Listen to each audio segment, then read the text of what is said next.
أعوذ بالله من الشيطان الرجيم بسم الله الرحمن الرحيم الحمد لله رب العالمين. Dear friends and fellows and students, I was presenting few cases of plain X-ray chest radiology in front of you with a clinical scenario, how to report it. So clinical chest radiology reporting, actually these are exercises. I am a facilitator, Professor Syed Ali Haider. I am visiting professor of medicine at Jinasin Medical University. So I have discussed previously 3 cases in front of you. Now today is the case number 4. A 60-year-old lady, who had seasonal bronchial asthma since 40 years, presented with increased breathlessness and wheezing since 2 years. She has got bronchial asthma since 40 years. She has got increased breathlessness and wheezing since 2 years, escalating in nature now. Now to restrict to the bed. She cannot move out from the bed. So the breathlessness is very severe. She was habituated to hookah since 35 years. Now on examination, temperature was 99 degrees Fahrenheit, pulse 120 per minute, irregular pulse.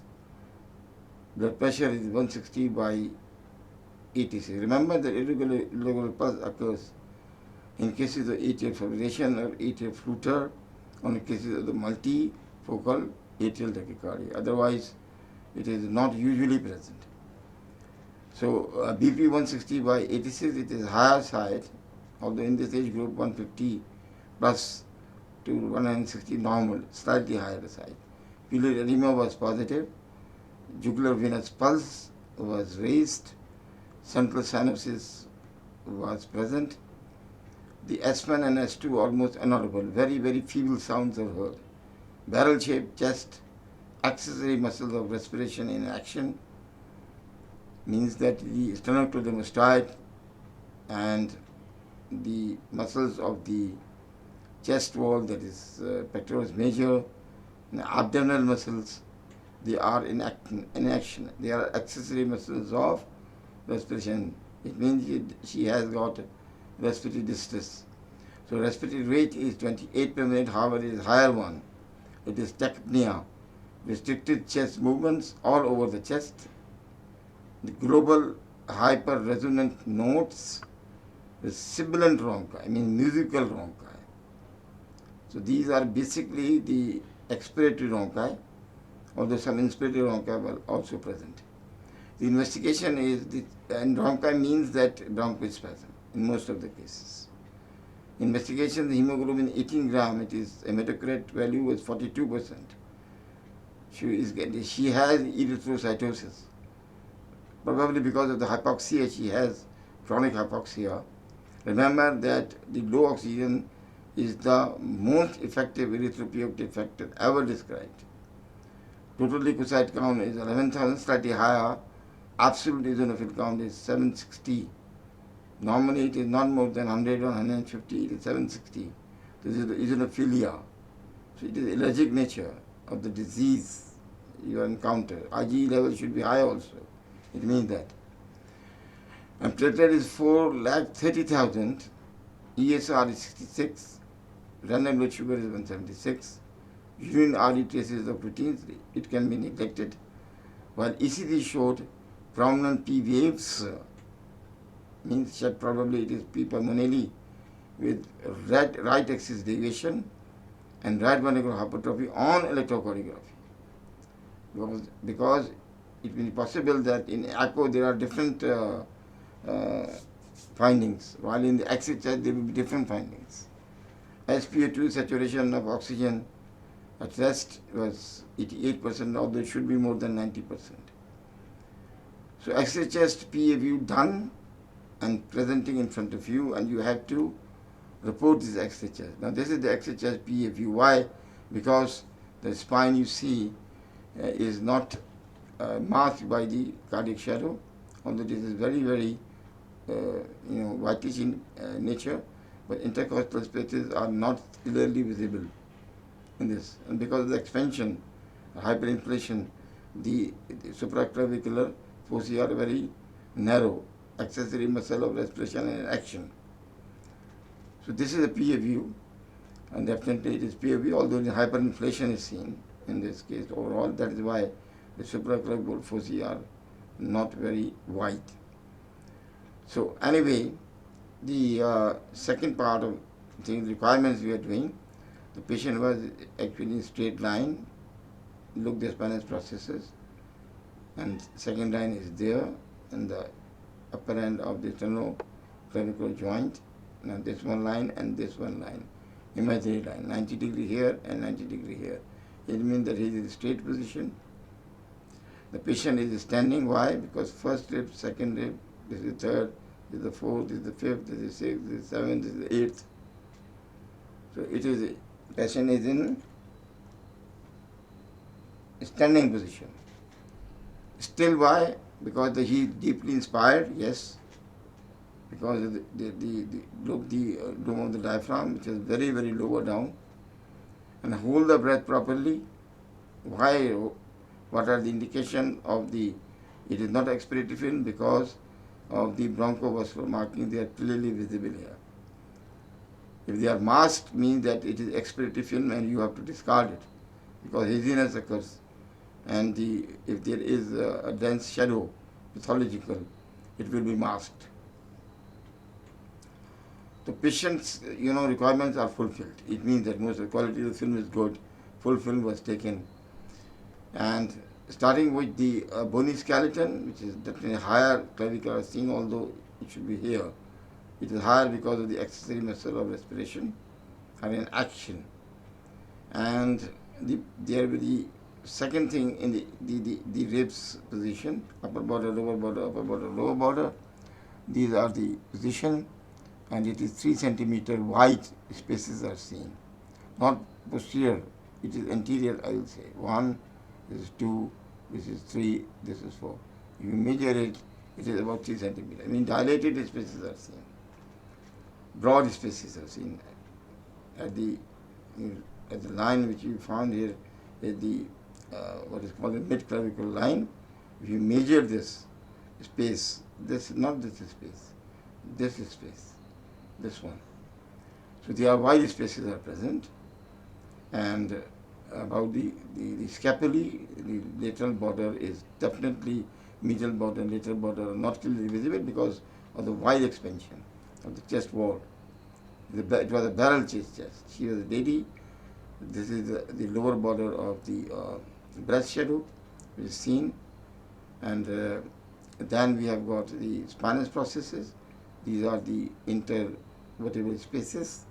Here you see. And then we report the trachea in central. This is the tracheoarograms. This is the tracheoarograms. It ends here at the sternal angle, right principal bronchus, left principal bronchus. The 120 degree angle, carena. It is slightly, more than 120 degree because of the wide expansion, probably. And then we go for the, our lung fields are concerned. The apex should be, it should be compared with first intercostal spaces with the first intercostal space, second with the second, third with the third, fourth with the fourth. What do you want to see? Normally the aerograms and the bronchovascular markings, they should be in proportion. Aerograms should be in proportion with the bronchovascular markings. Here you see the bronchovascular markings are not very visible, very, they are very thin and very, very small in number. Rather than aerograms are much, there are hypertransluency in this X-ray. And both sides, here, you see. So aerograms are more than the bronchovascular markings. Hypertransluency will be there. And look, the dome of the diaphragm are flat. This is the dome of the diaphragm. And slightly there is tenting of the dome of the diaphragm, contractions because of the high pressure in the thoracic, interthoracic pressure is higher. And then coming to the costophrenic angle and the cardiophrenic angle, they are clearly visible.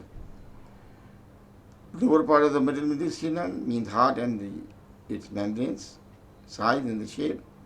Size is very, very, it's normal and rather it is small one. And it's straight heart, it's a straight heart. The upper part of the middle mediastinum where the lower border, the shape is the lower border means that this is the left border is the right border. Where the direction is changing here, this is the apex which is pointing here very transversely.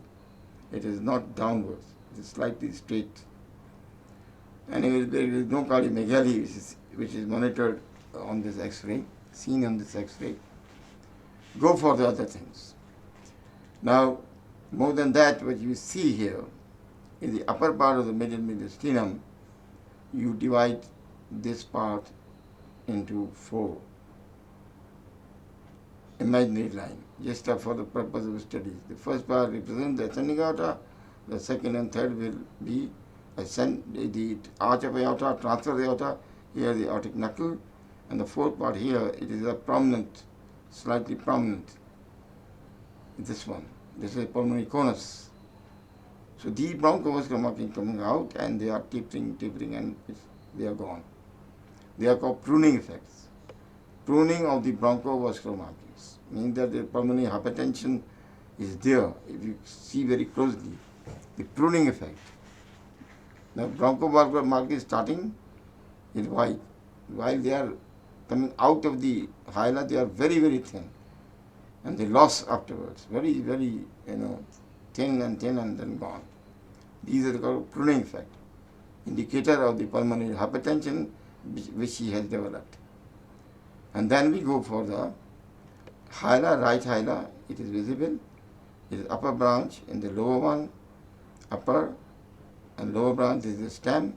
The size and the shape is normal. And this one is the left hyla, which is C-shaped inverted laterally on the lateral side. C1, there is a C-shaped rather the lateral C-shape. Is normal size and shape.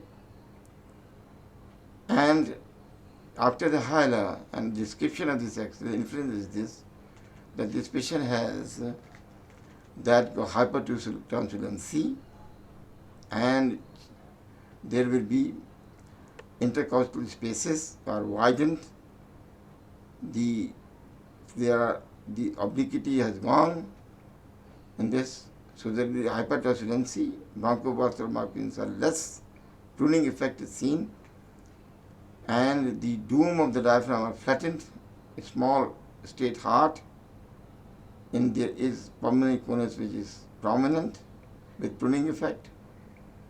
So all this is the case of the emphysema.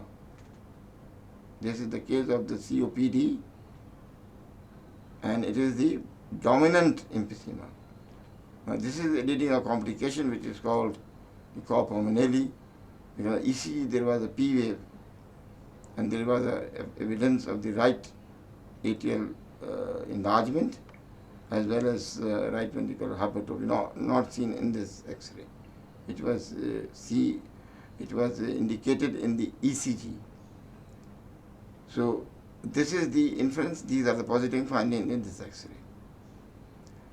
So COPD, dominant emphysema, very characteristic features. You should remember by heart. On the clinical examination, what you will find, it was described in this case. So what we will do? Further investigation is needed. Echocardiography should be needed. Sputum for the EFB should be needed here. If this possibility of HRCT should be done, pulmonary function test should be done. About the referral concern, you can deal yourself. I can deal it. But if you do not want to deal, refer to the pulmonologist who will go for the further investigation or therapy of this condition. This is not the topic of today. I am only referring it.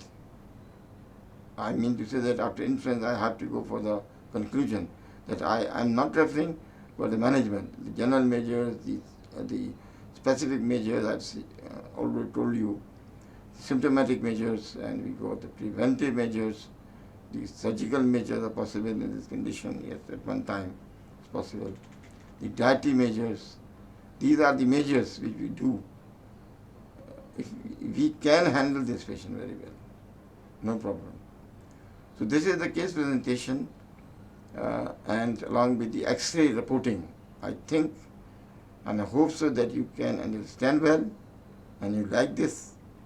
Please mark the like if you are opening this video, and subscribe if it is possible. Inshallah, I will deal with the case number 5 tomorrow, inshallah ta'ala, with the new findings. Assalamu alaikum wa rahmatullahi wa barakatuhu. Subhana rabbika rabbil izzati amma yasifun wa salamun alal mursaleen walhamdulillahi rabbil alamin.